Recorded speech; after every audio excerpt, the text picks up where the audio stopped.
మూడో చైల్డ్కి 30,000 రూపాయలు పుట్టిన వెంటనే ఇస్తాం.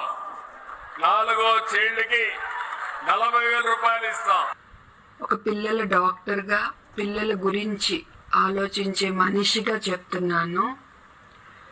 మీరు 3వ బిడ్డకి 30,000, 4వ బిడ్డకి 40,000 అని పిల్లల్ని కనే ముందు ఆ బిడ్డకి నేను సరైన ఆహారం ఇవ్వగలనా, మంచి హెల్త్ కేర్ ఇవ్వగలనా, వాళ్ళకి కనీసం ఇంట్లో తిరగగలిగే అంత ఇల్లు నాకుందా, నేను వాళ్ళని బాగా చదివించుకోగలనా?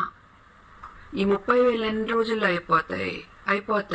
ఆ తర్వాత వాళ్ళని నేను మంచిగా పెంచుకోగలనా, వాళ్ళని పెంచే ఓపిక నాకుందా? ఇవన్నీ ఆలోచించి నిర్ణయం తీసుకోండి. అంతేకాని 30,000